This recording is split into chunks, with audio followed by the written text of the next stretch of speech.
Bismillahirrahmanirrahim. Assalamualaikum warahmatullahi wabarakatuh. Pada pertemuan kali ini kita akan membahas materi tentang DHCP server pada mata pelajaran administrasi sistem jaringan. Nah, di mana untuk DHCP di sini yaitu adalah Dynamic Host Configuration Protocol. Jadi sebuah layanan pengelolaan IP secara otomatis.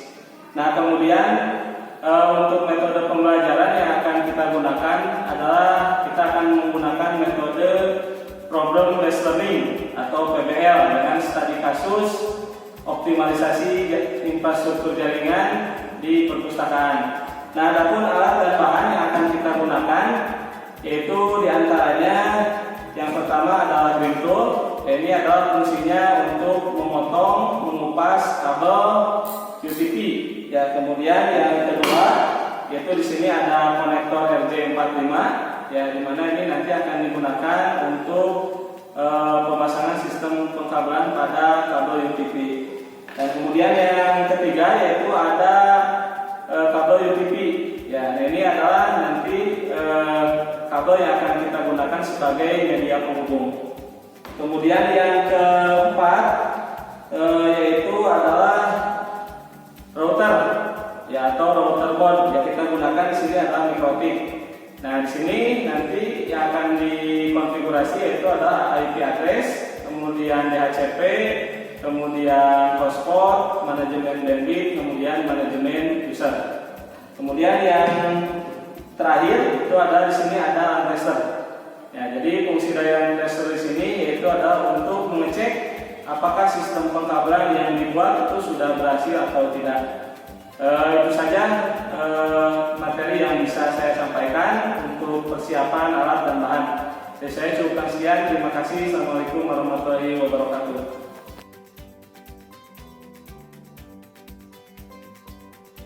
Untuk tahapan selanjutnya kita akan mulai masuk ke tahapan konfigurasi DHCP pada perangkat mikrotik.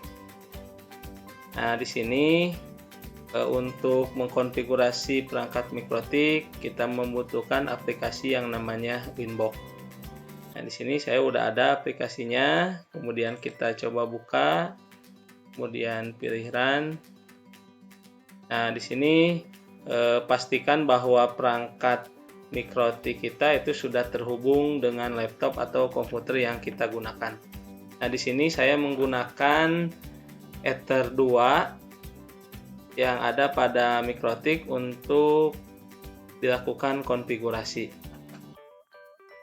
Nah, kemudian untuk tahap konfigurasi ya di Winbox yaitu kita bisa loginnya, kita bisa menggunakan MAC address ataupun IP address. Nah, saya mencoba di sini menggunakan MAC address, klik MAC address-nya, kemudian connect.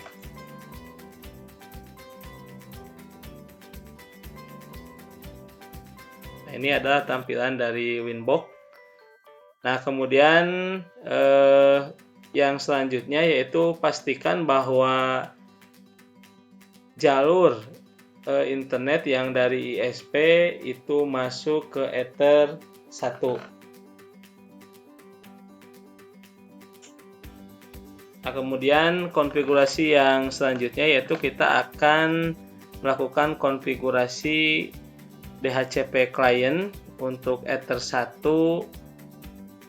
karena akan menerima IP DHCP dari ISP. Masuk ke IP, kemudian klik DHCP client, kemudian tambah, kemudian ini arahkan ke Ether 1, kemudian apply, kemudian OK.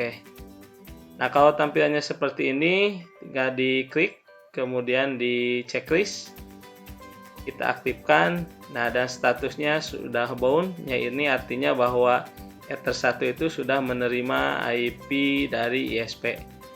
Berapa IP-nya? Nah, di sini ada ya 192.168.8/24. Nah, kemudian untuk langkah yang selanjutnya yaitu kita akan mengkonfigurasi IP untuk WLAN. Nanti untuk wireless kita masuk ke IP, kemudian address, kemudian ini kita tambahkan. Nah, kemudian kita masukkan IP untuk WLAN. Untuk wireless itu misalkan saya menggunakan kelas A 10.10.10.10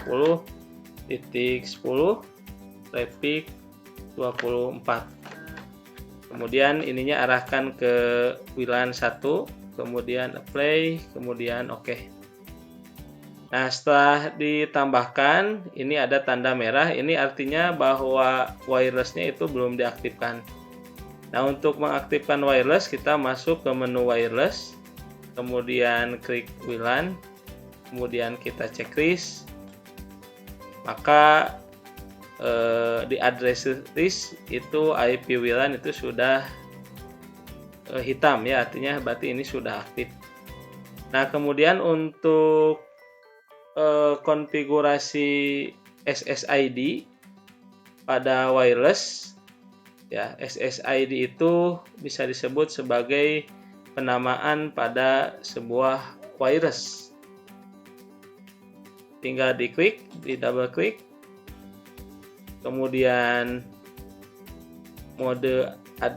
modenya kita pilih ke AP Bridge.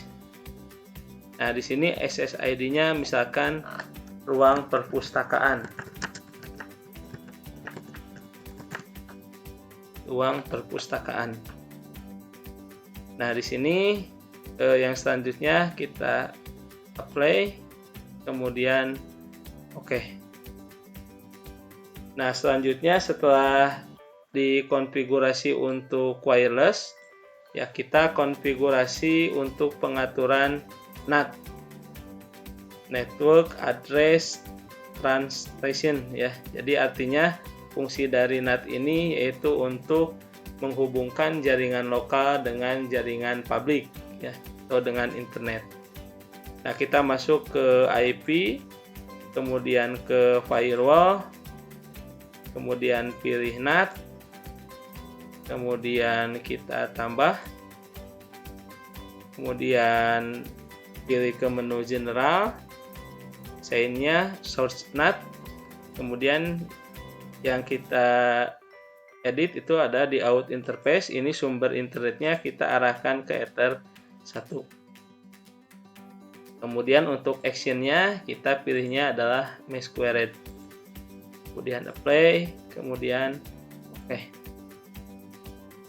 Nah, kemudian yang selanjutnya yaitu adalah kita akan mengkonfigurasi DHCP.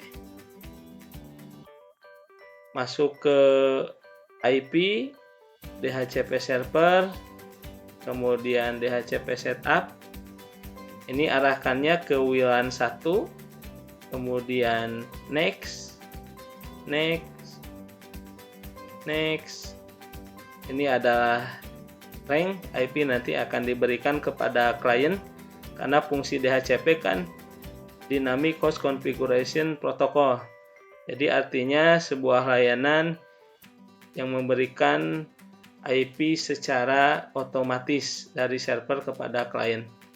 Kemudian pilih next, kemudian oke.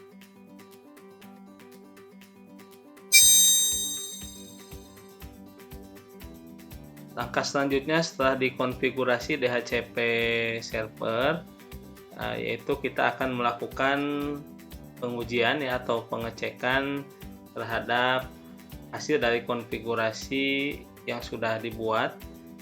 Yaitu yang pertama kita cek dulu apakah si klien ini sudah menerima IP address dari DHCP server atau belum.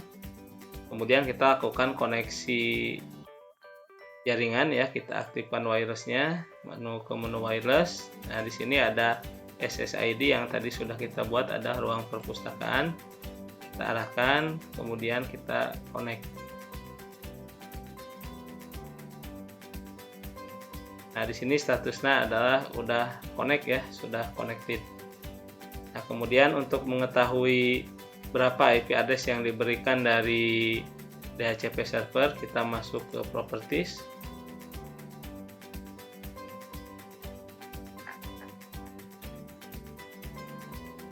Nah, di sini adalah IP address dari SSID ruang perpustakaan. Ini ada IP address yang diberikan dari server, yaitu ada 10.10.10.9. Artinya layanan DHCP ini sudah berjalan dengan baik. Nah, selanjutnya kita coba buka web browser. Saya di sini menggunakan aplikasi Google Chrome.